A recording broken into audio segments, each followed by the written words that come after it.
Hello, I'm Lainey. My project is called Connect Create, and it is a social media and a blog page that is aimed at up-and-coming marketers. So it shares tips and tricks and advice for social media marketing. In the first stage of my project, when we last spoke, I was sort of just getting a lot of content out, a lot of advice, kind of like the base, setting up some tips and what I think would be useful to a digital marketer. Now in the second phase, I've obviously had a lot more feedback, so I've really tailored it into connecting with subject topics, also connecting to concepts that would be relevant, so using real life practice that I'm using like in my workplace as well. Yeah, nice. Yeah. Amazing. My name's Acadia, and for my project, it actually has like two parts in it. So I'm writing a web novel using ChatGPT to generate pretty much all of the content for it, but I'm also documenting my interactions with AI, my thoughts on AI, and how I use AI. So pretty much having two audiences, one with the web novel that can be, people who are interested in romance fantasy, and then the other being AI enthusiasts and other writers. So I love that. Anyway, nice. That's my project. I'm Jacob, and my project, basically it started a while ago when I wanted to help contribute to my local soccer club's culture. I wanted to basically film the games, edit out some highlights and put some commentary over to have a bit of fun.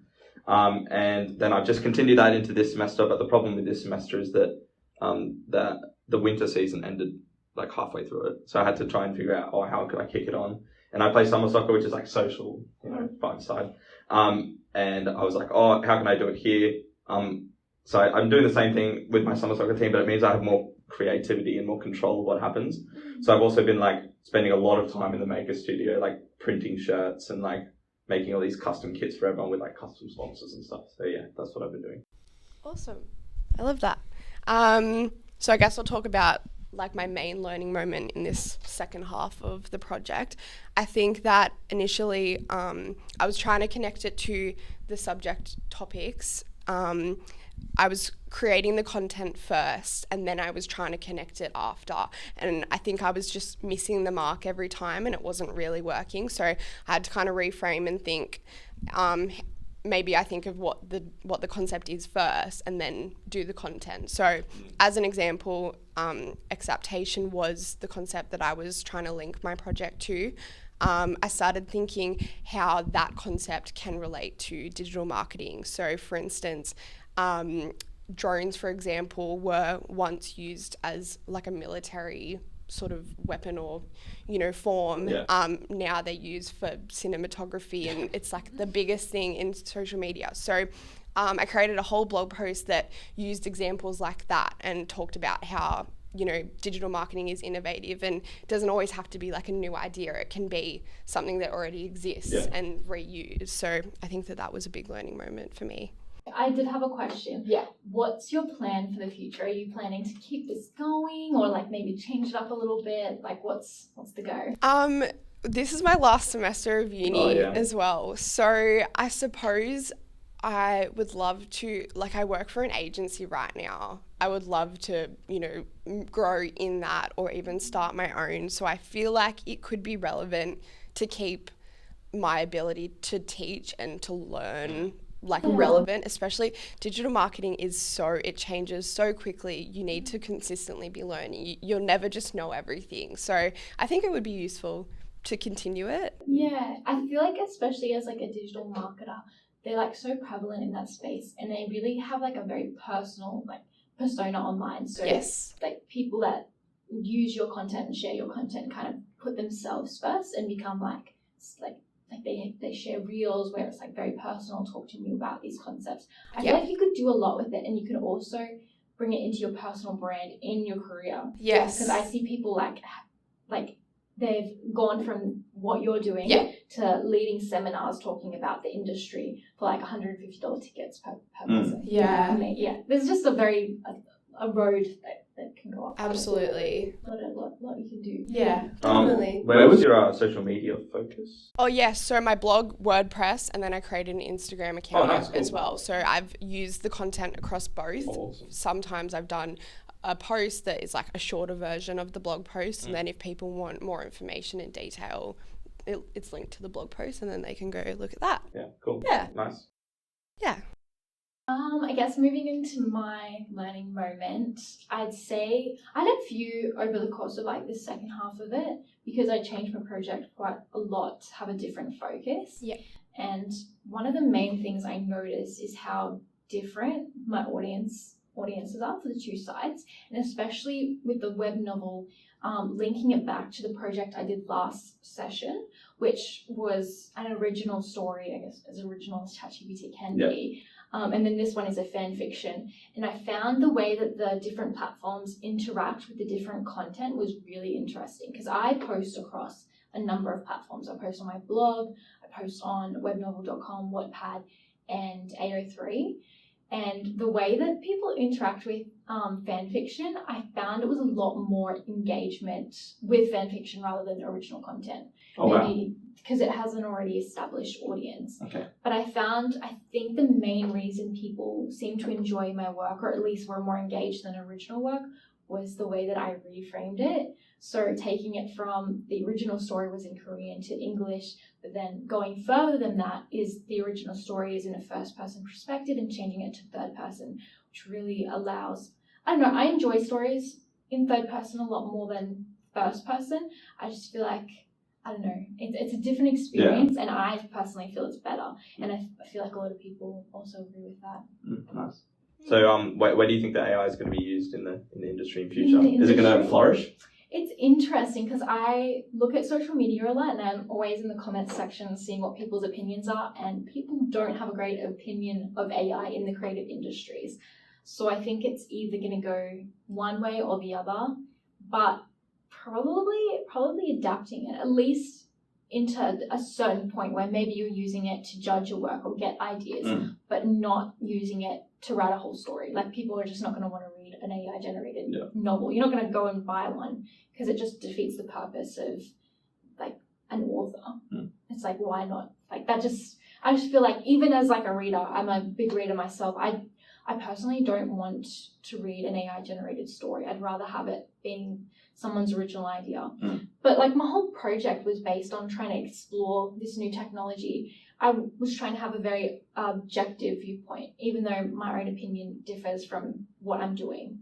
So I found that really interesting. So you've used AI to help your writing, is that correct? No, I got it to the point where it completely wrote the story. So it wasn't. Wow. I got it to the point where I reformatted the machine translated version, got it into English with one prompt, and then I got it into the creative direction I wanted with another prompt, and then I just did a read through, checked it, maybe changed a few words, posted.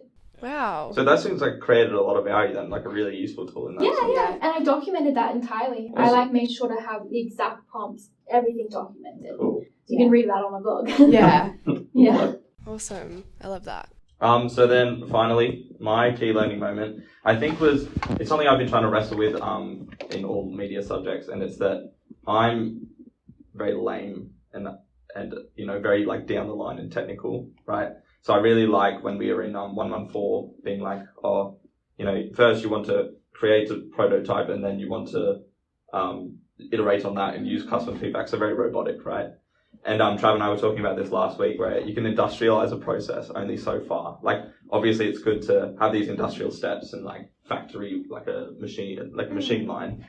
And it can only get you so far. You need to let yourself, let yourself be creative and work in spaces that you wouldn't usually work on. And I think an example from my project where this happened was, every week, cutting highlights and putting commentary over the top, that's something very robotic and that's very classic me. But then when I started doing the summer soccer thing, like all my friends are on my team, and you'd be like, oh, hey guys, I actually have available to me like a sublimation printer, so I can print stuff onto your shirts. I can give you custom names, custom numbers, and so that was really good. But then I was like, hey, do you want to have sponsors on your shirt, like fake sponsors? And then that's when everyone just like the chat starts lighting up and everyone's like throwing these ideas around. And I think that giving people like that space, that freedom to work in, and giving myself that freedom to work in, to be creative and sort of look to what can be adjacent possible rather than, video highlights every week. Like being like, oh, let's do custom sponsors. Like, let's put funny things on our shirts. I think that was actually where a lot of the value was created. And it really helps in that community building process. Like going back to my original thing back in other media subjects where I was trying to contribute to club culture. Like I think there's some insight there about allowing yourself to be creative, work in the adjacent possible, don't industrialize yourself too much. But then I do want to point out the value in having a sort of touch point to be like, oh, this week I'm stuck. Like, I don't know what to do. Like, and then being like, you know what, let's just do something like easy that is like back to one of these touch points. I think that can create a lot of value too. That's my learning moment. Yeah. So basically, like, you don't want to be constrained to like one thing. Yeah. I think and I feel like we spoke about like this last week, like you can't hone in on something. You can't focus on one thing too much because it'll block every other possibility. Yeah, exactly. And I think that, this semester has been me allowing myself, being like, you have to let yourself get free, And how would you say you get into that like creative mindset? Because you said that you're a very logical person. So is there a method you use or some kind of? Well, I think it will be different for everyone. Yeah. For me, I think what helped the most is seeing people like, bounce ideas off each other, and where I have a space, like, I don't know, Facebook Messenger chat, where you can bounce ideas off people, and especially like where they seem like, oh, they're really liking that idea. That's really encouraging as well. So where I can throw ideas around, they can throw ideas back. And like, that's the best way to work, right? Yeah. When someone says, oh, like, I like this idea, and you go, oh, I can build on that and do that. That's how I do it, at least. I'm probably not as good sitting behind a computer screen trying to be creative, but yeah. No, I really like that. I had kind of a similar experience during my last session with the group project web novel.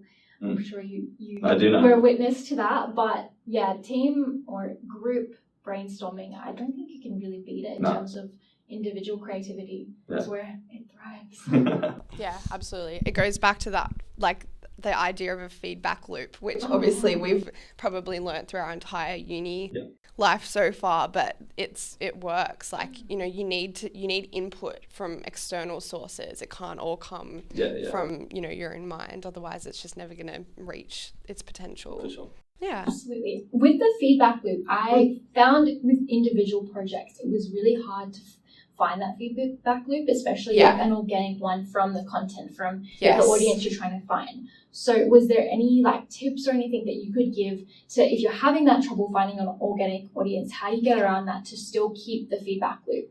I think that sometimes you have to source it rather than just posting it and like posting something and expecting to get feedback, because especially if you're starting from scratch, that's really hard to do. So looking at other accounts, even looking at similar content, even accounts that have more of a following, and see what kind of feedback they're getting. I think that's really useful to do it, because I know you're not getting it directly, but it's sort of all in the same line, and you can definitely source inspiration from that, I think. For me, like that's a great option. And also what you can do is you can, if you can't grow an organic audience, like say you're putting something on Instagram and it's really hard to, you can force yourself an audience, right? Like I would like hassle my mom or one of my friends and be like, go watch my thing. Even if you don't like what I'm doing, like soccer or whatever, like just give me some feedback about how I can improve. Yeah. Like, and those people, they love you, right? They want to help you out. They want to, give you some advice, and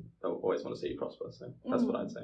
That's a great point, because it's hard, like starting out and trying to find that balance. But those are two great points. Great points. Well, I wish I had learned that earlier. Yeah, it's always the way.